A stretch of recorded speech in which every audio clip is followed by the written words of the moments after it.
My name is Fraser. My name is Mark. And we are the hosts of the geekiest show alive. To the outside world, we're ordinary geeks.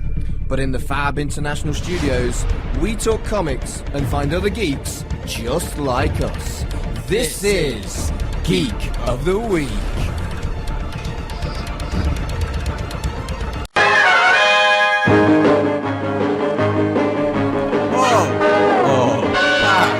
This is Pull or Pass, the segment of the show. Eventually. Where we look at typically 3 comic books that have come out this week and we decide whether they will be on our pull or whether we're going to pass on them. And if you're sort of wondering, wait a second guys, what is this word? Pull. Well, don't worry, I've got your back. Pull is basically whenever you go into a comic book store, let's say you pick up an issue of Punisher. You've watched season 2, you're like, oh, there's a Punisher book there, I'll pick it up. And let's say it's a 1. It doesn't have to be a 1, it could be a 21 or whatever. You pop it on the desk, you go to pay for it, and the clerk will ask you, hey, do you want to add this to your pull? Basically what it is whenever there's a Punisher issue that comes out, they'll sort of leave it behind the desk for you, so when you come in whenever you want, you can go, oh, hey pal, what's on my pull? And they go, oh, more Punisher came out. Here you go, here's a load or whatever. Or they'll go, here's all of the comics ever. Why do you keep coming? You just want to buy a whole store, don't you? You just love it. You'll love it, mate. But it's sort, yeah, like I say, it's sort of like a subscription, but less intense, less like, oh, we need your money. We're going to send Frank Castle to demand the money.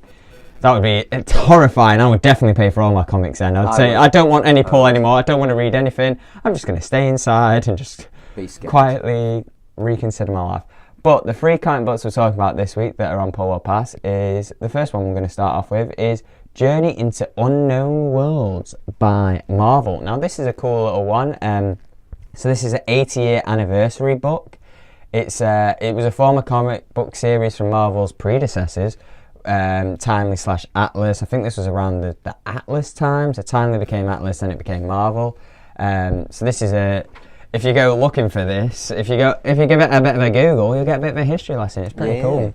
But yeah, so basically what they've been doing for their 80-year anniversaries, they've been going back to their roots. So they used to do like sci-fi, horror, war, westerns, all sorts of different stories before they did superhero stories. So this is their way of like going back to that. They're doing like basically one-shots, so little tributes of each ones. Oh, was this only a one-shot? Yeah, so really the pull or pass in this, Devo. the pull or pass in this is, well, it can be if you, away whether I liked it or not, yeah, sort of. But you've got a bit of a tell. I don't think you'd be great at poker. Whoops. But yeah, so that would... Oh. Brilliant. So I guess the poll could be, do you want to see more of this? Or the poll could be, do you want to see another one of these? So this is the sci-fi one. The horror one, we've got Cripes of Shadows, War is Hell, Westerns, Gun Hawks, Romances, Love Romances. So Mark, first off, I mean, I don't know what you'd think of this book, but I'm going to ask what you thought of this book and if you would pull more of this or any of these other ones, basically. It was beautifully old school, wasn't it? Retro. I really like it, and it did remind me a lot of Alan Moore's Future Shocks when they were in 2000 AD. Yeah. I loved Alan, but I didn't read them at the time, but I have read them in collected versions, and I loved them. And just these little nasty sci-fi shorts with a twist. Brilliant. Very much my kind of thing, very much the kind of thing I want to see. And yeah, I liked it. I really liked it. See, this was when I was looking through these books, I was like, right, I've got to pick. I wanted to do one of these just to sort of, I was thinking about, we could do them all and then have to pull one. And then I was like, that would be very intensive phrase and that's a lot of Marvel. That is.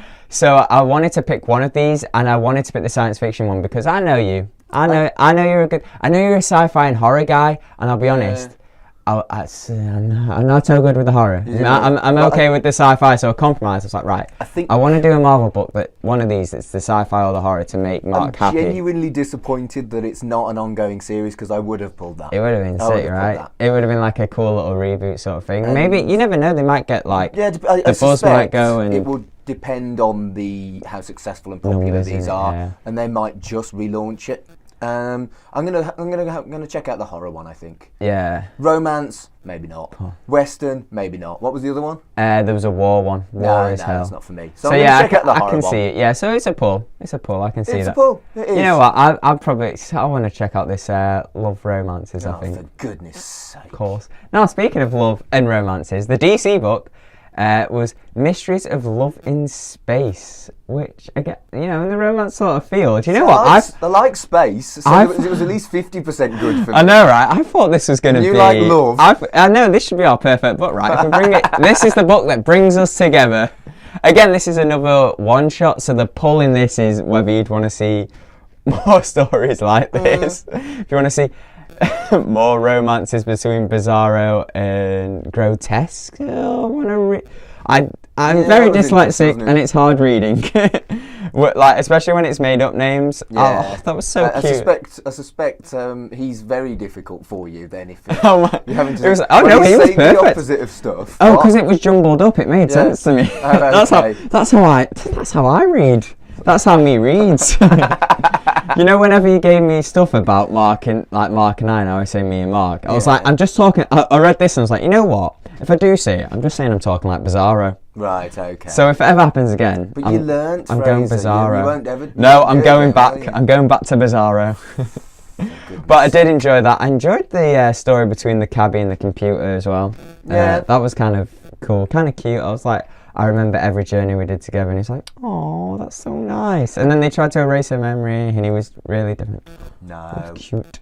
I do feel like it was a little bit hit and miss. Some were better. Some were good. Some were better than others. My particular favourites were the Green Lantern one, which was was cool, about loneliness and that was putting very, the job very good. first in it as well. He had to, because that's the thing with most superheroes. They have to put their job as a superhero before love. But Peter Parker and Mary Jane. It was really sensitively done, I thought, and it was that was exceptional. The Green Lanterns one, and the one with Lobo's daughter I really liked as well. I thought that was pretty cool.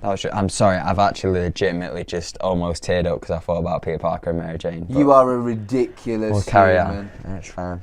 Shall I keep talking while you No, cry? it's fine. It's literally just a little. It's something in the air. It's my allergies to Peter Parker and Mary Jane not being together anymore.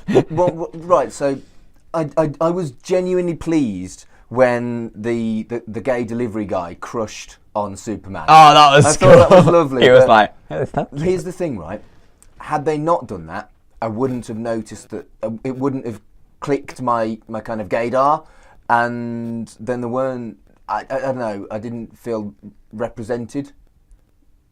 What I mean is, there was a tiny little bit of that, and then that was it, as opposed to.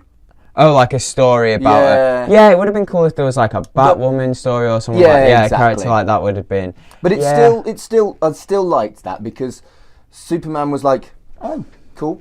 Which is how you should react. Exactly. Just because someone who fancies you that you don't fancy back, it's a compliment regardless of your sexuality. Superman appreciates it. It's like, oh, thanks, mate. Which I thought it was lovely. Oh, I absolutely loved that Lois and Clark story as well. It was so cute. The like, Lois like just going for, like explaining why she loved Clark and then why she looked like the betrayal she sort of felt when she found out it was Superman, and then the reason why, and then that sort of developed her love even more, so it made it stronger. I was like, you're getting like a full story of their whole romance, and I was like, oh, that is perfect. It was really nicely done. Yeah, and I feel like that's the flagship of this book, is that Lois and Clark sort of love. As a Valentine's Day special, that was exceptional. It was good, yeah. I like the Galentine Day one as well, when it was Jessica Cruz, Green Lantern, Starfire. It's an excellent book. It is not a book I would have picked up if you hadn't put it on pull. And it's not a book that I think I would pick up again if they made it an ongoing series. But I think it's a book that I would enjoy if I just, I don't know, saw it in a library and had some time to spare, and I'll read a comic book. 100%. I was pleasantly surprised by how good it was. Like, very, really impressed. And it wasn't one of those as well where it was like, it was all about, it's all about, oh, isn't love great? Isn't love? It reminded me sort of like Love Actually, because they all had different ones. Like, there was one about loneliness and why love can't work for him. There was one about like love between friends, or like because Hawk Girl's whole story is like she has to be like this eternal thing or whatever, like eternal partner, but they're not together, but she still has love from friends. So there was love from all different perspectives, and I really did enjoy that. I dug it, but you know, I'm a romance at heart. I'm a hopeless romantic. I'm a Ted Mosby of the world. But yeah, I'd definitely pull more stuff like this. Conveniently, the two that we've talked about, we could say love romance is a pull, because you know I likes them too, so love romance. I liked the Marvel thingy and I liked the romance from DC, so put them together, I'm going to pull it. And the last book we're going to talk about is from Image, and this was not a one-off. There is going to be more. Well, it's a limited series though, so there's only 4. But there is going to be more. There is going to be more, so you can in theory actually pull this. Now, I'm going to try. Is it Wyrd? It's called. What? I'd pronounce it Wyrd, yeah. Wyrd, it's yeah. W-Y-R-D. Yeah. I would just pronounce it Wyrd. Yeah. It's a weird way of spelling weird. There you go. Weird or wired? Weird. Maybe kind of like pronounce it Wyrd. Oh, no. It's sorry. I said Image. It's Dark Horse. Oh, is it Dark Horse? Yeah, I failed there. I'm just so used to this is a Mark pick, so I'm so used to it being Image that I think my impulse just went. I've picked plenty of Dark Horse. I've actually picked some Marvel as well. Right, anyway, get on with it. What did you think? Not for trade-off or for pull or pass, I think. Anyway, it doesn't matter. Yeah, thought it was alright. I dug it. Like, sorry, that was a terrible way of putting. I really did enjoy. I liked the main character, Wyrd. Mr. Wyrd. Broken protagonist. Exactly. Is what I've put in my notes. It sort of worked like he was like, oh, get me a bottle of whatever. He's there to sort of do a job, and then we find out what job he's there for, and like, oh, okay. And it was kind of cool. It's kind of interesting that it is a mini-series, so it's like, you know, you're going to get a full-fledged story out of it. Yeah, no, I dug that because I was like, when I was reading it, I was like, I can't see this going beyond 4 issues. But I know that this 4 issue is going to be a good, solid intense, 4 issues, 4-issue story. Yeah. It's it's no secret that I'm into broken protagonist kind of stories. Yeah. So it was always going to be a good start for me. But the flashback fight, I thought, where there was a punch and a flashback, a punch and a flashback. Yeah. I thought that was exceptionally well done. And I dug as well. I really liked that. I thought that was something new, something interesting, something very cinematic in a way. I really liked it. Yeah, exactly. And to like go on to carry on to that point was like when they showed like the breakages as well in his arms and his bodies. That was nasty. That was really cool. But also it reminded me of, we talked about Glass last week. It reminded me of Glass. I was like, how brittle is this guy? But then I was like, okay, no, these are pretty significant hits. Like a breakage is sort of the art was gorgeous as well. Oh, beautiful. Which is what I think that's why I thought it was Image, because it had that Image sort of like beautiful look. Yeah. But yeah, it was really like. Loved that like breakage thing, so it sort of just showed the, you know, what the toll it actually takes on why he is a broken protagonist, because it's taking a toll on his body. Those punches and stuff like that, it's hard to get back up from. Ow. Ouchie, ouchie, ouch. So unsurprisingly, it's a pull. Yeah. Unsurprisingly for me, it's a pull. Of course, I'm gonna read the 4. You're gonna read all 4. I liked it. Ah, cool. So we want to know what all of you geeks. Was it a pull for you? What? See. I have to think about this because I'd probably just read yours. Yeah. So technically, that would be a pass. But it's more of a pull because you want to read more, though. Yeah. Yeah. I'm trying it, guys. But yeah, we're interested to know what you all think. Whether if you read any of these books, whether you put them on a pull, whether you pass on them. Any of these 80 anniversary books you want to check out. Are you a romancer? Are you a fan of war? Do you like a good old western? Like The Craze from that one movie with Tom Hardy in. Did you like a bit of sci-fi? Are you going for the horror? Or are you a bit of a fraidy cat like me? I'm probably going to avoid that one. Was there something else on your pull as well this week? Did you check something else out? There's a load of comic books out, and we're interested to know what you were reading and what you just saw and went, nah, I'm passing on that straight away. So let us know, like we say. YouTube comments, Facebook group, Twitter. I think we mentioned a carrier pigeon yesterday. If you've got an owl like in Harry Potter, that's also a cool option. But yeah, that's pull or pass this week, guys. Thanks for listening to Geek of the Week. Be sure to tune in next week. Same geek time, same geek channel. And if you want to follow us on social media, it's at GOTW Radio on Twitter. Search for Geek of the Week Radio Show on Facebook. And to listen again, it's www.mixcloud.com/Geek of the Week Radio Show.